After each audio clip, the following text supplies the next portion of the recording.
O levantamento realizado pelo movimento Todos pela Educação, com base nos resultados da Pesquisa Nacional por Amostra de Domicílio, divulgada no começo de abril, mostrou que o Brasil tem quase 2,5 milhões de crianças e adolescentes de 4 a 17 anos fora da escola, sendo que mais de 1,5 milhão são jovens de 15 a 17 anos que deveriam estar cursando o ensino médio. E para falar sobre esses dados preocupantes, eu recebo no estúdio o Caio Calegari, que é coordenador de projetos do movimento Todos pela Educação. Olá, Caio, obrigado pela presença. Muito obrigado pela oportunidade de estar aqui com vocês. Bom, vamos lá. Vocês são uma sociedade, uma organização da sociedade civil que existe desde 2006, aí com 5 metas bem definidas na área da educação, que devem ser alcançadas, que tem o objetivo de serem alcançadas até o ano de 2022, que é o ano do bicentenário da independência do Brasil, ou seja, daqui a 5 anos, né? Exatamente. As metas são as seguintes: toda criança e jovem de 4 a 17 anos na escola, toda criança plenamente alfabetizada até os 8 anos, todo aluno com aprendizado adequado ao seu ano, todo jovem com ensino médio concluído até os 19 anos, e a quinta meta, investimento em educação ampliado e bem gerido. Bom, e a pergunta que eu te faço é a seguinte: após a divulgação desses números da PNAD, ficou mais difícil de se alcançar essas metas? Qual é a opinião de vocês? Bom, esses dados são dados de 2015, né? E se a gente faz uma trajetória da série histórica, a gente vê que está muito difícil realmente da gente alcançar essa meta. Em 2009, 3 anos depois do início do movimento Todos pela Educação, foi aprovada uma emenda constitucional, então está na Constituição, que todas as crianças e jovens de 4 a 17 anos deveriam estar na escola já no ano passado, 2016. A gente sabe que em 2015, 2,5 milhões fora da escola, em um ano muito difícil de conseguir, da gente ter conseguido realmente incluir essas crianças e jovens, né? O que a gente precisa fazer é realmente fortalecer o movimento de expansão do atendimento. E isso olhando principalmente para a faixa etária que está mais fora da escola, que é justamente de 15 a 17 anos. São os jovens de 15 a 17 anos, 1,5 milhão fora da escola. Mas você acha, eu volto a te perguntar, você acha que vai ser possível alcançar essas metas? A gente tem que fazer um esforço muito grande. Se a gente seguir as estratégias colocadas pelo Plano Municipal de Educação, pelos planos municipais de educação, pelos planos estaduais de educação e pelo Plano Nacional de Educação, é possível sim. Mas vai ser um esforço que a sociedade inteira precisa fazer, né? Não só os governos, a sociedade inteira, os pais tomando cuidado para que seus alunos sigam com uma boa frequência a escola, que sigam com um bom aprendizado escolar e que em nenhum momento a gente possa ter o risco da evasão. Qual que é o maior problema hoje? Não é tanto mais a questão das vagas, é sim frear a evasão que começa a ocorrer aí nos anos finais do ensino fundamental. Porque uma coisa também é a gente ter as leis, né? E outra coisa é a gente ter uma sustentação por trás disso que garanta com que elas sejam cumpridas, né? Você acha que está sendo acompanhado esse movimento de acordo com o que diz a lei? Que diz o estatuto? Se a gente olha a partir da imprensa, dos jornais, dos telejornais, a gente vê cada vez mais a imprensa cobrando, a imprensa de olho e olhando principalmente para pautas ativas, né, positivas. O que os governos estão efetivamente fazendo em termos de busca ativa, olhando para o acompanhamento dessas metas, é uma coisa que é relativamente nova, né? Há 10 anos atrás não tinha tanto esse olhar para indicadores, para números. Hoje a gente sabe, 2,5 milhões fora da escola, 1,5 milhão de 15 a 17 anos. E se a gente olha, por exemplo, na região metropolitana de São Paulo, de 15 a 17 anos, são 100 mil fora da escola. 100 mil jovens de 15 a 17 anos fora da escola. Agora, bom, vocês, né, o Todos pela Educação, é uma organização da sociedade civil, como eu disse no começo da nossa entrevista. Eu queria entender um pouco melhor como que vocês trabalham com o poder público, Caio. O trabalho principalmente se baseia no acompanhamento de indicadores, esse trabalho estatístico, que, como eu disse, é uma coisa relativamente nova e grande parte foi inaugurada pelo próprio movimento, né, em alguns indicadores. Por exemplo, infraestrutura adequada é uma coisa que o Todos pela Educação sempre divulgou com intensidade e é um cálculo que quase ninguém faz, né? A gente faz e dá uma centralidade para isso. Além disso, tem o acompanhamento legislativo e o acompanhamento do executivo na elaboração de políticas públicas. Então, subsidiando com pesquisas, né, articulando atores, articulando, por exemplo, Senado Federal, articulando Câmara dos Deputados para possibilitar realmente que se crie políticas bem-sucedidas, políticas de qualidade. Bom, a taxa de conclusão, essa pesquisa também mostrou que a taxa de conclusão do ensino médio até os 16 anos foi de 76% e a do ensino médio até os 19 anos de 58,5%. O que esses números representam? Ainda é pouco?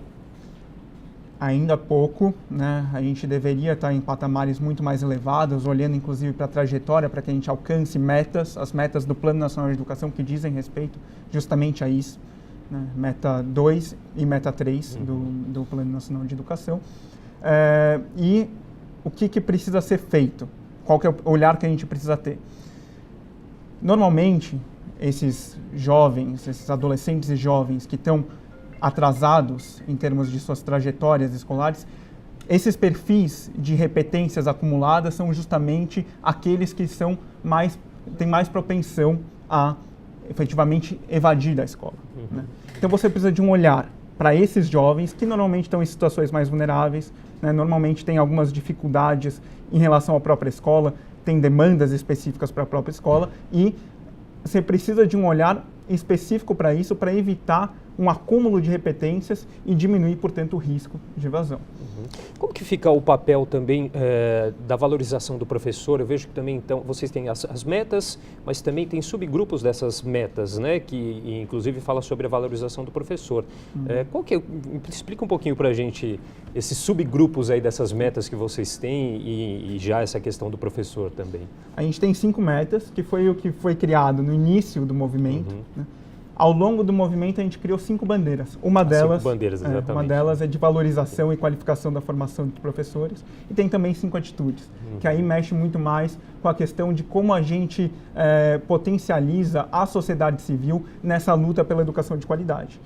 Em relação ao professor, isso também é eixo de Plano Municipal de Educação, Plano Nacional de Educação, do Plano Estadual, com certeza também. O que a gente tem que fazer? A gente tem que, melhorar a formação dos professores. Esses professores, em todos os níveis, né? Educação básica, considerando creche, pré-escola, ensino fundamental, ensino médio e também na educação superior, que não são o objeto dessas nossas metas, mas esses professores têm que estar bem formados para lidar com todas as necessidades dos seus alunos, né? Em termos de aprendizagem.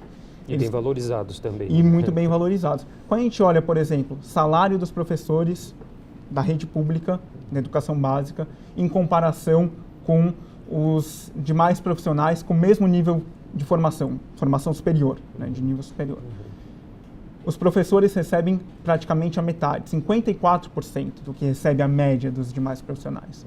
Essa parte de valorização salarial é super importante, né, tornando, portanto, a profissão do magistério uma profissão atrativa para os melhores jovens do ensino médio. E tem também a valorização da própria sociedade em relação ao papel do professor, que é o profissional estratégico da educação e do desenvolvimento do país. Bom, uma outra questão também que a pesquisa mostrou que entre 2005 e 2015 diminuiu de 11,1% para 10,7% os jovens que não estudam e não trabalham também. E os números ainda são bastante altos.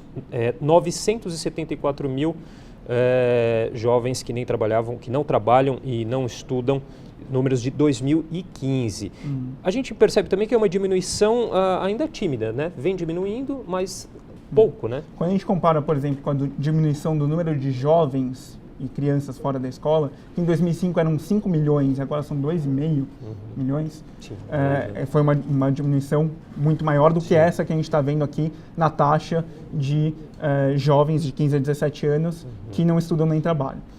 A questão é, a gente precisa pensar em políticas focalizadas nesses grupos, né? Quem não estuda e nem trabalha não deveria estar fazendo isso, deveria estar estudando. 15 a 17 anos tem que estar na escola, né? Sim. Por lei. E o que, na opinião de vocês, o que impede, o que aí é mais importante ressaltar para esse impedimento do acesso dessas crianças e jovens nas escolas? Bom, acredito que sejam muitos fatores, claro. Sim, é uma gama bastante ampliada, mas o que a gente pode citar é, quando a gente olha para o perfil dessas crianças e jovens fora da escola que não estão tendo acesso, às vezes estão tendo até vaga, mas não estão dentro da escola, você precisa olhar nesse perfil para questão de que muitos são da zona rural, muitos são negros, pretos e pardos, e muitos são de famílias mais pobres, né, que estão nos segmentos da população que não tiveram historicamente acesso à educação e que precisam, justamente essas populações mais vulneráveis que precisam. E esses grupos, eles estão mais propensos a ter, por exemplo, índices maiores de criminalidade, que é uma coisa que tira muitos jovens da escola, questão de gravidez precoce, muito forte também, e a própria questão de falta de qualidade, né, da educação. Muitas vezes os jovens não veem sentido para a educação, né, para a escola, para estar na escola. Bom, e na sua opinião, como que a base comum curricular, ela contribui nessa questão? Acaba sendo um avanço para se atingir essas metas ou não? A Base Nacional Comum Curricular, ela estabelece direitos de aprendizagem. Além de todos os jovens e crianças terem que estar na escola, dentro da escola, eles também têm direitos de conhecimentos e habilidades que se pode adquirir na escola, nessa trajetória escolar. Isso é importantíssimo do ponto de vista da equidade. As oportunidades de aprendizagem vão estar equalizadas, não é igualadas, mas equalizadas, todo mundo vai ter o mesmo potencial de aprendizagem, o mesmo direito de aprendizagem. Isso é importantíssimo, né? A Base Nacional Comum é uma pedra angular do desenvolvimento da educação pública de qualidade no país. E quando a gente observa essa questão de que os jovens, eles precisam de oportunidades iguais, assim, a gente pode olhar também quais são as demandas dos jovens. A Base Nacional Comum, ela é uma política muito positiva, mas ela tem que ser uma política em que o Conselho Nacional de Educação, o Ministério da Educação, tenham a certeza de que vai ser um documento de qualidade. Da base que ela está sendo, da maneira como ela está sendo apresentada, vocês... Ela está num processo Sim. de construção e é importantíssimo nesse processo de construção, principalmente com a Base Nacional Comum Curricular do ensino médio, que se escute o que os jovens pensam da educação deles. Né? Muito importante essa troca, esse diálogo. Né? Exatamente, esse diálogo, porque senão, muitas vezes, especialistas podem acabar inserindo coisas que para os jovens não tem muito sentido. Então, essa troca vai ser muito produtiva. Inclusive, acho que isso já está no cronograma de construção da base. E, sem dúvida, uma vez que se escute as demandas também desses jovens mais vulneráveis, a gente pode ter um documento de muita qualidade e que vai contribuir muito para tornar a escola mais atrativa, um ambiente mais acolhedor, que signifique um grande avanço nessa questão de taxa de atendimento, né, de colocar todas as crianças e jovens com direito à educação. Ok, Caio, eu queria agradecer demais os seus esclarecimentos e a participação aqui no Jornal da Câmara. Agradeço, Felipe. Muito Conversei aqui com o Caio Calegari, que é coordenador de projetos do movimento Todos pela Educação.